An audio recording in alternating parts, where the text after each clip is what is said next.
ওয়ালাইকুম প্রিয় বন্ধুরা, কেমন আছেন? আশা করি ভালো আছেন। আমিও ভালো আছি। আমাদের দেশে প্রচুর শীত পড়েছে, কোথাও যাওয়ার মতো নাই। আর আমি এই যে সবজি চাষে বেশি পছন্দ করি, সবজি চাষে তো আমি সবজি লাগাইছিলাম, তো আপনারা জানেন সেগুলো গাছে অনেক ফুল ফল আসছে।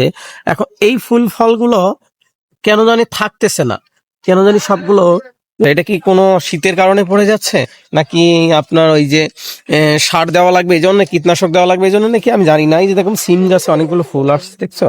সিম গাছে কিন্তু প্রচুর পরিমাণে ফুল আসছে।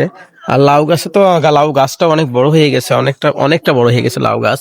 দেখতে তো অনেক সুন্দর দেখতে দেখা যাচ্ছে। লাউ গাছটা আমরা দেখাতে পাচ্ছি কিনা, আমরা জানলাতেই লাউ গাছটা দিয়েছি, তো অনেক সুন্দর হয়েছে লাউ গাছটা। তো লাউগুলো আটকে আটকে না কেন? এগুলোতে কি কোনো কীটনাশক দিতে হবে কিনা, যদি তোমরা কেউ জানো অবশ্যই কমেন্টস করে জানাবে। আর কি কীটনাশক দিব সেটা অবশ্যই কমেন্টস করে জানাবে। আমি কিন্তু কৃষি কাজ করি না, কিন্তু মাঝখানে এই যে শাক সবজি এইগুলো মানে লাগাতে আমার খুব পছন্দ হয়। ডিউটির ফাঁকে ফাঁকে সময়গুলোতে আমি শাক সবজিগুলো লাগিয়ে থাকি। এই যে ছোট্ট এখানে কিছু কদুর গাছ লাগাইছি, এখানে এগুলো কদুর গাছই। ওই পাশে লাগাইছি সিম গাছ, এই যে এই পাশে আলুর গাছ লাগাইছি। এগুলোতে কি কীটনাশক ব্যবহার করলে ফলন হবে, আমি অত ফলন আপনি চাই না, এরকম ফুলের কিছুটা হোক ভালোবাসা পেতে চাইলে দেখতে আলমগীর ভাইয়ের সাথে যুক্ত হয়ে যান। ফর্মটাই আপনারা যদি জানেন অবশ্যই কমেন্টস করে জানাবেন।